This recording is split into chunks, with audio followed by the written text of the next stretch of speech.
지금 전기차의 충전 구조에 대해서 제가 다시 한번 말씀을 드려요. 직렬과 병렬을 같이 해서 전기차 충전을 하시고, 저런 식의 이렇게 지금 배터리를 여러 개로 분할해 갖고 한꺼번에 이렇게 들어가는 충전과 반전을 이런 식으로 하는 거예요. 또는 두 개나 세 개를 묶어서 할 수도 있고요. 직렬과 병렬에 같이 있는 방식을 사용할 수도 있습니다. 이 교전은 제 기술 구조에 해당합니다.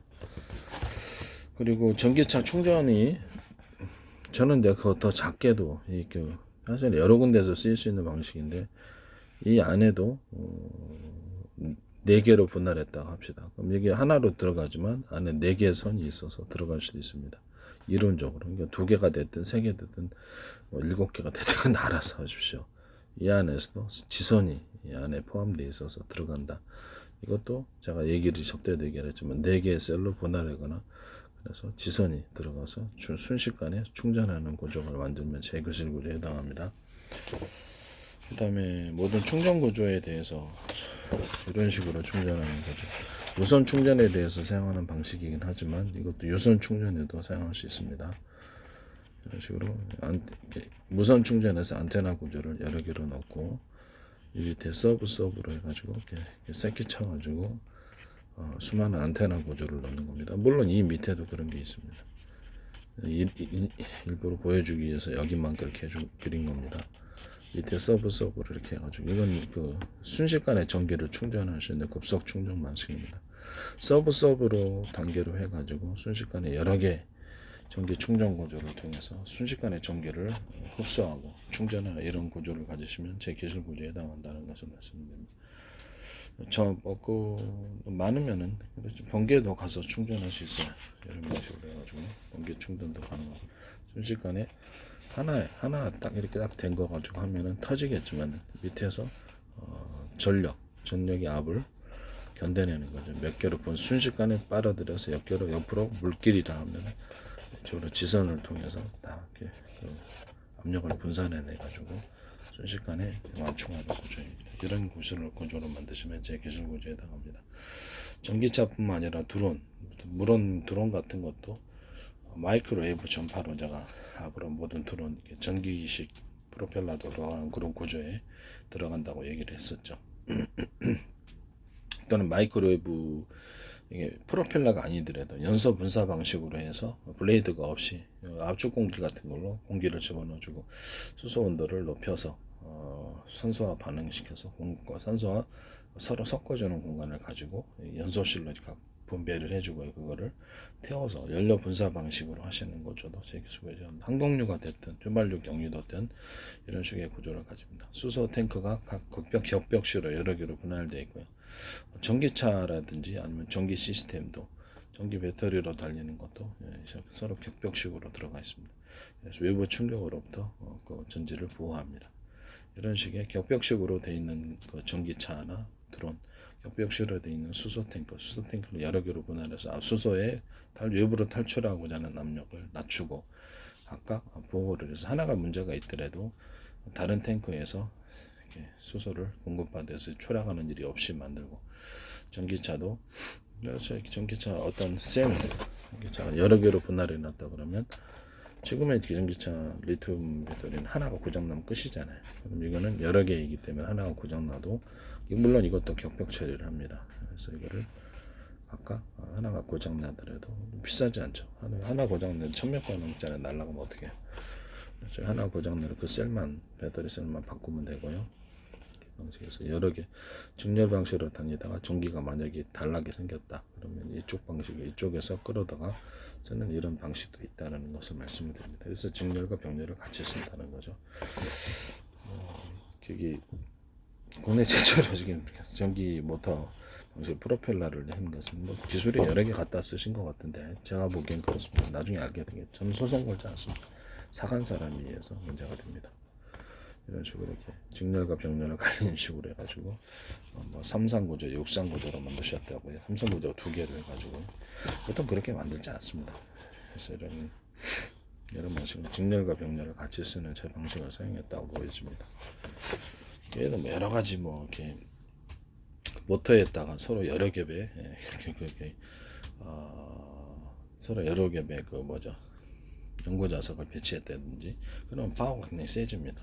서로 굵기가 틀린 구리선을 감아놨더니 굵기가 똑같은 구리선을 감아놨다도 거기다 무슨 정 같은 동그란 거나 네모나게나 매듭 구조를 만들어 놨다든지 이런 방식이면 재교술 구조에 해당합니다. 전기선 자체도 뭐 약간 두터운 분을 인위적으로 만들어갖고 전기를 업시켜주는 방식. 모든 전기선에 이렇게 동그랗거나 반도체 해래도 작더라도 그것도 구리선이니까요. 동그랗거나 네모나거나 해서 업시켜주는 구조. 이것도 재교술 구조라고 말이죠.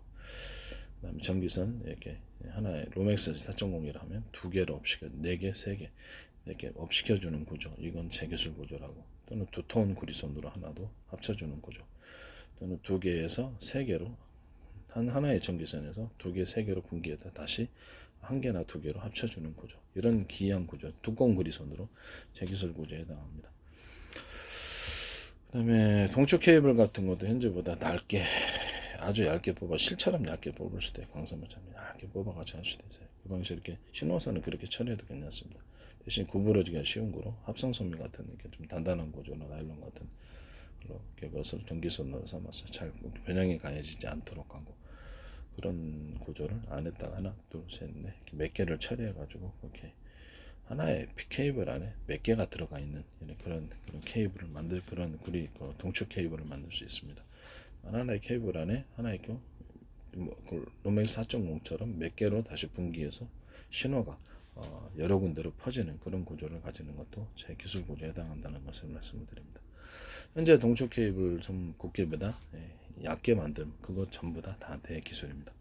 왜냐하면 신호선은 그렇게 얇게 뽑아야지 신호가 빠르다라고 그랬고 하나의 케이블 안에 여러 개의 동축선이 들어가게끔 만든 그 경제적으로 큰 이득이죠. 회사로서는 그런 기술 구조를 설명한 사람이 저이기 때문에 이 방식은 제 방식에 해당합니다. 광섬유도 똑같이 지금 현재보다 그렇게 얇게 뽑아 나오셔가지고 합성섬유다 그러면 합성섬유 나일론 아니면 나일론이나 나일론 아크릴 섞여 있을 때 그 기반이다 또는 PVC나 PP 뭐 어떤 형식으로 전기선을 만들었을 때 외부 충격을 받지 않도록 이렇게 해서 안에다가 인쇄 프린팅 방식으로도 들어갈 수 있고 아주 얇게 광섬유를 뽑아서 들어갈 수도 있다. 라는 광섬유를 이제 기존에 석영 기반에서 아크릴이나 이렇게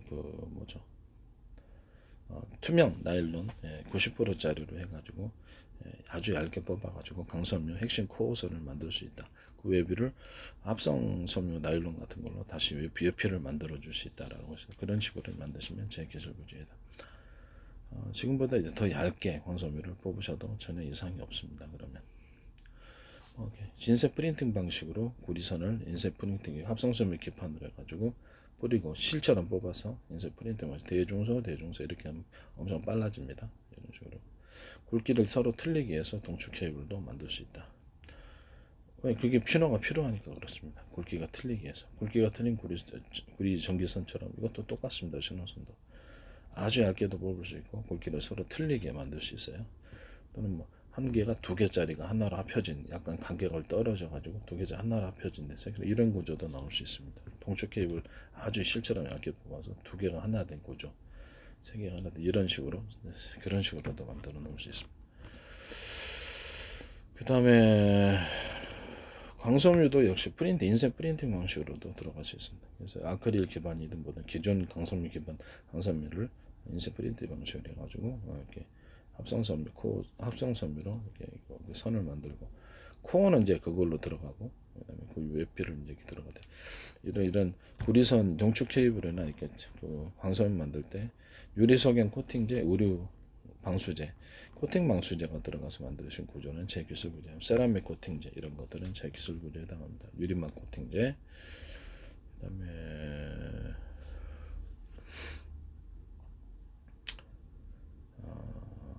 구리 방막, 그다음에 광섬유도 역시 하나의 선을 이렇게 얇게 뽑아가지고 다시 두 개나 세 개나 네 개를 이렇게 중폭하는 구조도 제 기술 구조에 해당합니다. 아시겠죠? 네, 지금부터 현재도 얇게 뽑아도 전혀 문제가 없습니다. 합성섬유를 기반으로 해서 줄을 만들어 튼튼하게 만들면 그런 부담이 좀 벗어집니다. 석영은 좀 깨지기가 쉬운데 아크릴이나 뭐 이렇게 나일론 90%짜리를 갖다가 쓰거나 좀 더 이렇게 정제를 해가지고 깨끗한 상태로 만들어 놓으면 핵심 코어선으로 들어갈 수 있습니다. 이런 이렇게 아크릴 기반, 아크릴에다가 그냥 그 나일론 90%짜리 써가지고 웨이퍼도 만들 수 있어요. 웨이퍼도 만들 수 있고, 그다음에 그 합성섬유 나일론 90%짜리 써가지고 그걸로 웨이퍼가 만들 수도 있습니다. 아크릴 조금 섞든지, 아크릴 기반에 합성섬유 좀 섞든지, 합성섬유 기반에 나일론 그중에 90%짜리 이상 해서 그걸 또는 80%까지 85%도 괜찮다면 그것도 써도 됩니다. 그렇게 하셔도 된다는 것을 말씀을 드립니다. 필름 구조도 PVC, PP 이런 필름 구조도 상관은 없습니다만은 이렇게 제가 나일론 기반 해가지고 나일론 그러니까 절연 방수 구조를 만들기 위해서 나일론 기반 해가지고 그냥 필름 만드셔도 돼요. 나일론에다가 아크릴 포함해서 아크릴 기반에서 나일론 좀 섞어주든지. 그래서 그 투명 투과일이 좋아야 되잖아요. 펠리클인가요? 네. 필름에 대해서 얘기하는 겁니다. 아니면 그 아크릴 나일론 90%짜리 아크릴 조금 섞어준다든지 이런 기반이 들어갈 수 있습니다. 그 다음에 유류 방수제, 유리석연 코팅제가 들어갈 수도 있다라는 것을 말씀드립니다. 좀 뭐 내열구조에서 문제가 없다면 유리석연, 그 다음에 그 뭐 욕실량 그레이징 상공기가 10개 들어갈 수도 있습니다. 또는 PVC나 PP, PC 뭐 이런 것들을 살짝 섞어줄 수도 있어요. 이런 펠리클 필름은 제 기술 구조에 해당합니다. 그 다음에 네, 이렇게 되겠습니다. 이렇게 K9이나 K2에서 지적했던 제가 이렇게 여러 K9에서도 굵기가 서로 이렇게 틀린 구리선이 들어가거나 하나의 전기선이 이렇게 업돼 가지고 두 개 로맥스 4.0이다 그러면 여러 개로 들어가서 병력 여러 개로 만들어주는 거죠. 기존보다 두껍게 전기선을 처리하는 거죠. 모터에도 서로 굵기가 틀린 구리선이나 서로 두께가 틀린 하나의 그 연구자석으로 넣었던 것을 서로 두께가 틀린 연구자석 구조로 여러 겹으로 들어간다. 그것은 제 기술 구조에 해당합니다. 뭐 대중수 형태도 들어갈 수도 있고, 그 다음에 변속기 부분도 역시 똑같이 K2에서 얘기를 했던 대로 변속기를 쓰신다면 변속기 안 쓰고 이렇게 전원 공급기 같은 것이 있어가지고 그래서 각 전력이 필요한 곳마다 틀리게 전력의 굵기를 틀리게 해서 들어간 구조, 이 구조는 제 교수에 해당합니다. 혹시라도 제 금속판 뭐 그게 뭐 아연판이 알루미늄이 됐든 뭐 구리가 됐든 뭐 금속판이 있는데 서로 두께가 틀린 금속판에 여러 개의 결합 이 상태로 해가지고 전원 배터리를 전원 공급기를 만드시면 제 기술 구조에 해당합니다. 이거는 그 소재는 이제 금속 소재로 만들어서 입자 굵기가 대중세라고 전기선의 구조로 만들어 가지고 이렇게 서로 연결해 놓으면 이렇게 일종의 전기가 그 안에 흐르게 되고요. 전원을 가둘 수 있습니다. 배터리 이렇게 절연팩으로 해가지고 배터리 셀로 만들어서 여러 개로 만들어서 전원을 공급합니다. 굵기가 그 하나의 그 전기선에서 로맥스 4.0에서 두 개, 세 개로 똑같은 굵기라면 늘리거나 그보다 두터운 그리선으로 합쳐주거나 또는 두 개나 세 개로 분기해서 다시 한 개나 두 개로 합쳐주는 이런 기이한 전기선의 구조도 제 기술 구조입니다. 맨 끝에는 좀 구리선이 두께가 좀 있거나 로맥스 4.0 기준에서 그 두께가 똑같은 두께라면 여러 개거나 이렇게 하는 것, 그렇게 해서 전력을 업시켜주는 구조를 가지고 있으면 제 기술 구조에 해당합니다. 각 전기선에다가 업시켜주기 위해서 전기선에다가 그리고 네모나거나 동그랗거나 해서 점을 만들어 갖고 전력을 이렇게 중폭시켜주는 그런 방법을 사용하셨다면 기존 전기선보다 약간 두텁게 해서 중간중간에서 전력을 업시켜주는 방법을 사용하셔도 제 기술 구조에 해당합니다. 저는 뭐 구리 그 모터에다가 그것을 그런 방식을 사용하셔서 모터에다가 중간중간 이렇게 좀 동그랗거나 네모나거나 굵은 부분이 들어가서 모터를 감아 놓으셔도 제 기술 구조에 해당합니다. 저는 뭐 구리선에다가 그냥 인위적으로 두껍게 뭐 동그랗든 네모나든 반도체로식으로 그렇게 만들어서 감으셔도 제 기술 구조에 해당한다는 것을 말씀드립니다. 굉장히 강력한 파워를 나타냅니다. 그 다음에 뭐 레이더 소자 방식의 촬영 구조 K2처럼 K9도 기타 다른 데도 모든 기술 구조 자주포라든지 모든 부분에 모든 형태의 레이더에는 다 들어갑니다. 레이더 방식이 서로 레이더 소재가 대중소 사이즈가 틀린 것이 잔뜩 들어가 있다. 그러면 제 방식입니다. 전원 공급기도 좀 전에 얘기했던 그 방식이 들어가면 제 기술 구조에 해당하고요. 모든 A사 레이더 방식 A사 레이더가 어떤 레이더 소재 하나다 그러면 10개 큰 것들 안테나 구조가 들어갈 때 아주 작은 미니 촘촘 100개 1000개를 넣는다. 숫자를 많이 넣는다는 뜻이겠죠. 그래서 레이더 소재 안에 그래서 전파를 아주 얇은 굵기라도 많이 쏠 수 있는 구조, 이런 구조를 만들면 영상 촬영에도 도움이 됩니다. 향후 레이더 소재 이런 영상 촬영으로 가서 전력만 뒷받침이 되면 뭐 몇십 킬로나 몇백 킬로 각도 볼 수 있고, 또는 드론들을 새끼 드론들을 멀리 퍼뜨려 가지고 CCTV처럼 촬영하면서 거기서 들어온 영상을 이쪽으로 오거나 위성에서 촬영한 영상을 이렇게 오거나 뭐 이렇게 들어갈 수도 있어요. 요소에서마다 플랫폼을 배치를 해가지고 플랫폼도 드론이 됐든 뭐가 됐든 K2나 K9도 이렇게 드론 운영해서 이렇게 요소마다 그것을 촬영 방식으로 해서 전송받는 이런 방식이 제 기술 구조에 해당합니다. 저는 거기다가 작은 레이더를 둬가지고 레이더 탐지기로 해서 레이더의 탐지 범위를 거리를 늘려서 하시는 경우도 제 기술 구조에 해당한다는 것을 말씀드립니다. 드론을 운영한다는 거죠. 드론이 한 10km, 몇십 킬로미터 앞에 가가지고 거기서 촬영을 해서 영상 촬영해서 보내줄 수도 있고, 산 너머일 수도 있잖아요. 그래서 거기서 이렇게 레이더를 운영을 해요. 작은 레이더를 운영해서 밑을 촬영을 하거나 사방 범위에 구석구석 CCTV처럼 가가지고 촬영하거나 레이더를 가동하는 거예요. 그래서 거기서 보다 넓은 각으로 또는 360도로 사방에 곳곳에 드론을 파견한다. 이렇게 되겠습니다. 이해가 가시죠? KF-21도 이제 그런 한단의 안테나에서 여러 개의 드론을 운용하는 식으로 만드셨던데 제 기술 구조에 해당한다는 거 말씀드립니다. 무선 포트의 하나의 무선 포트라 그러면 드론을 50개 조종한다 그러면 무선 포트 밑에 새끼 무선 포트들이 많은 거예요. 제 방식은 총사령부, 중간사령부, 일선부대 이렇게 해가지고 각각 많은 숫자를 배치해가지고 드론을 관리한다라는 것입니다. 하나가 하는 게 아니라 이런 식으로 유선으로 이제 컴퓨터 안에서도 이런 식으로 처리할 수 있어요. 신호를 처리하거나 전기를 처리하거나 이렇게 했을 때는 제 기술 구조에 해당한다는 것을 말씀드립니다. 유선이 됐든 무선이 됐든 이런 식으로 처리한다는 것을 말씀을 드립니다. 그 다음에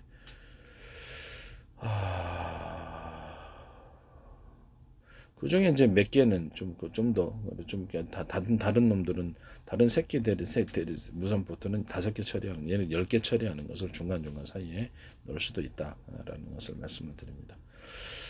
뭐 컴퓨터다 그러면 무선 포트다 그러면 유선 포트다 그러면 전기를 공급하는 방식이다 그러면 많은 새끼 구조로 이런 식으로 만들어 놔가지고 전력을 공급하는 전원 공급기를 많이 비닐로 만들어 가지고 공급을 합니다.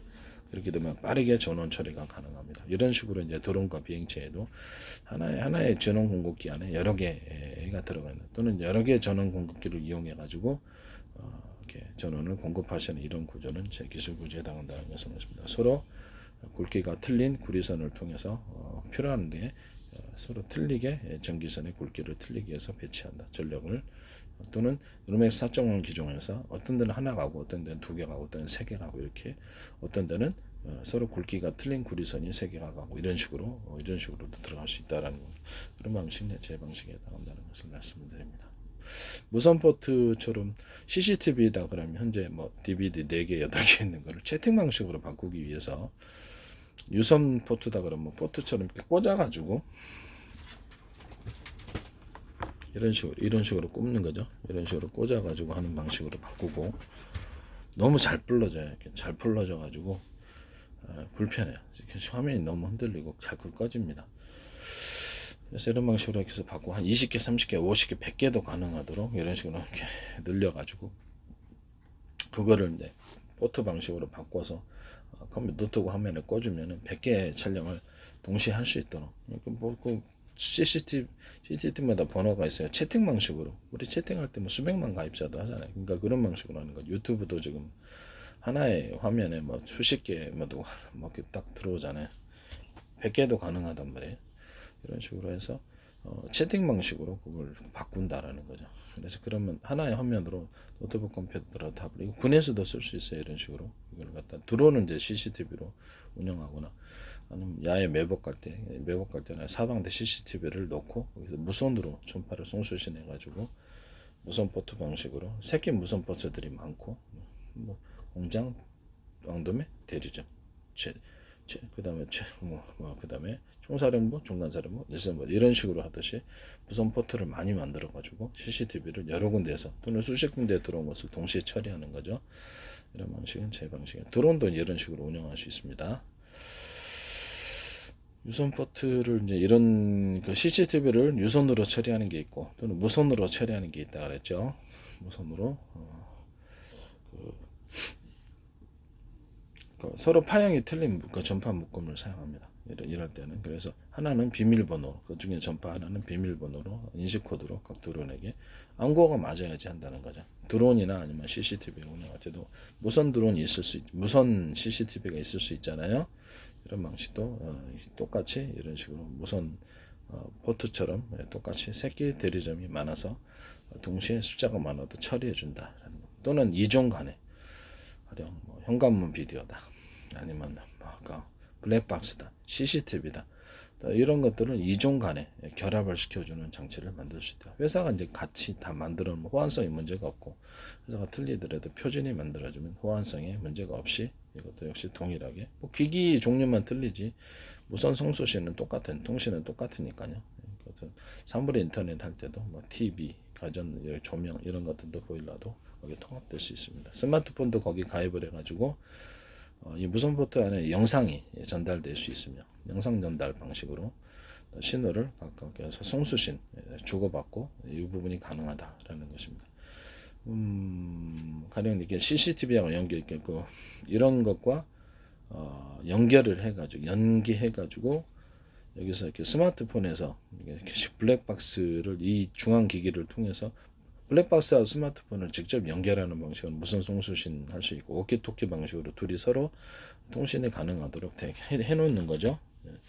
그때 앱이 하나 들어가야 되겠죠. 블랙박스하고 통신이 가능하도록 주파수 발생인가 블랙박스 안에도 들어가고 여기도 이렇게 스마트폰에도 들어갑니다. 이런 방식으로 해서 주고받고 차 안에 있는 사람은 금방 알아보고 여기서 소리를 이렇게 하면 마이크 스피커가 같이 있어서 거기 차량을 파손하거나 도둑질하는 사람 경고한다든지 이런 식으로 가능한 겁니다. 그런 방식의 블랙박스도 있을 수 있다라는 것은 제 방식입니다. 현관문 비디오 폰에 내가 외출했는데 근처에 있다 그러면 그걸 현관문도 누르면은 나하고 송수신이 가능하도록 그것도 워키토키 방식으로 이렇게 서로 파형이 틀린 무선 전파 여러 개 묶음이 될 수 있다. 이해가 가시죠? CCTV에서 보는 것을 현재에서 내가 이렇게 앱을 갖고 있다 그러면 CCTV에서 들어오는 것을 노트북 하나에도 직접 연결할 수 있지만 무선 포트를 통해서 CCTV에서도 이 무선 포트 중앙 통제 장치에서 나한테 연결을 해서 이게 나하고 송수신 하는 거예요. 무선 포트 중앙 통제 장치가 사물 인터넷 집안에서 했다 그러면 뭐 현관문 비디오, 그다음에 뭐 블랙박스, 그다음에 가전, 조명, 보일러 이거 통제하는 이 중앙 통제 장치가 스마트폰하고도 송수신이 가능한 거예요. 스마트폰도 등록을 해야 되겠죠. 앱을 깔고 이렇게 해가지고 서로 송수신하면서 이를 통해서 중앙 그 무선 포트 통제 장치, 무선 통제 장치에서 보내오는 영상을 내가 볼 수 있다. 아니면 현관문 비디오도 같이 직접 스마트폰에 연동을 해가지고 볼 수 있는 그런 식으로. 요새 뭐 홈캠 그렇게 보잖아요. 그런 식으로 하는 거죠. 서로 전파를 무선 총정처럼 전파를 주고받으면서 서로 파형이 틀린 무선 전파의 묶음은 오래 갑니다. 근처 편의점이 근처에 있으면 그냥 직접 거기서 통화를 스마트폰으로 할 수 있는 이런 구조도 제 기술 구조에 해당한다는 것을 말씀드립니다. K9하고 K2의 변속기 부분에도 제가 말씀드린 회전축에 밴딩 구조가 들어가 있다. 밴딩 구조에 톱니바퀴가 들어가 있고 그래서 원통형으로 감싸서 쥐어짜듯이 돌아가는 구조 또는 밴딩 구조에 톱니바퀴가 있으며 그래서 안과 밖에 톱니바퀴가 있다. 안쪽에 이것을 물고 돌아가고 바깥쪽에도 밑에 부분과 같이 결합해서 돌아가는 안과 밖에 톱니바퀴 있는 구조. 회전축에 밴딩 구조에 톱니바퀴가 들어가 있는 구조. 모든 형태의 톱니바퀴에 이런 구조가 들어가면 제 기술 구조에 해당한다는 것을 말씀을 드립니다. 그리고 기어 방식인데 이런 기어 방식 이런 식으로 기어를 이렇게 층층이 방식으로 해서 기어를 이렇게 돌리는 구조도 제기술 구조입니다. 그리고 이제 장갑차나 어떤 들어갈 때 만약 바퀴 형식의 그 형식이 들어가면 이런 식의 최전축이 여기 있고 이런 식으로 돌려주는 거죠. 브레이크 구조도 그렇죠. 브레이크 구조도 이렇게 브레이크 패드처럼 이거 들어가는 거 이런 식으로 브레이크 유압식 브레이크죠. 안에 홈파주는 원형이든 세모든 네모든 그 다 재구조입니다. 이런 식으로 브레이크 패드가 자동차나 자전거 이런 부분 다른 모든 부분에도 사용하시면 되고 브레이크 패드를 이렇게 들어가서 디스크를 잡아주는 구조입니다. 층층층 이런 방식으로 되어 있으면 제기술 구조에 해당합니다. 회전축이 여기 있고 바퀴를 돌려주는 구조입니다. 두 개가 됐든 세 개가 됐든 그것은 다 제기술 구조입니다. 뭐냐면 이런 기어 방식도 두 개가 됐든 세 개가 됐든 몇 개가 됐든 제 기술 방식이라는 것을 말씀드립니다. 기어가 이렇게 서로 맞물려서 이렇게 두 개 돌아가는 구조죠. 제 방식에 해당합니다. 이런 식으로 이렇게 돌리셔도 차륜형도 제 방식이라는 것을 말씀을 드립니다.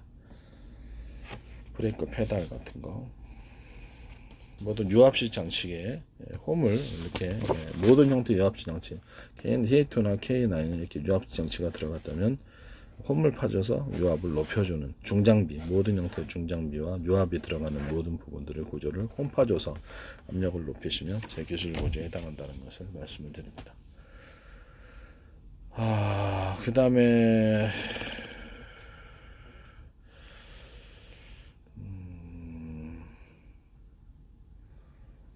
K9 자주 표시도 뭐가 있나요? 그 다음에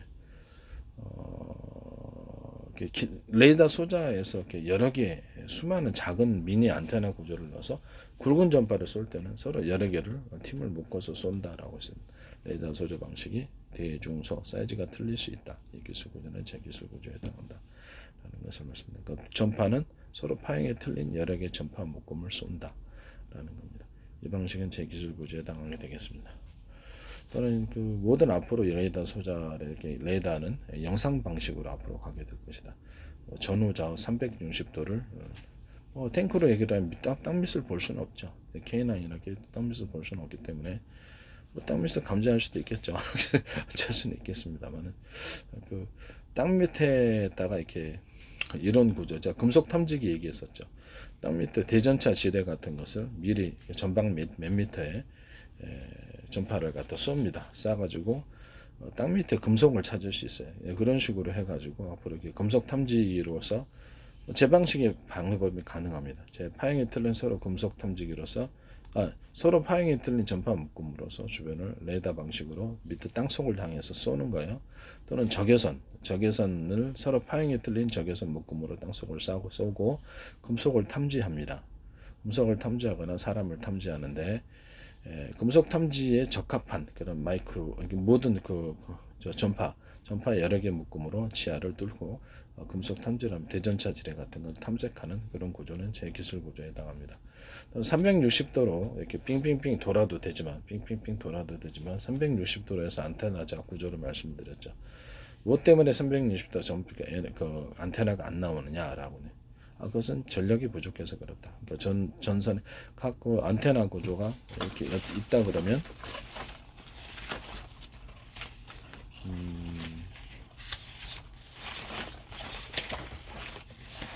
안테나 구조가 있을 때 360도로 돌아가는 건데요.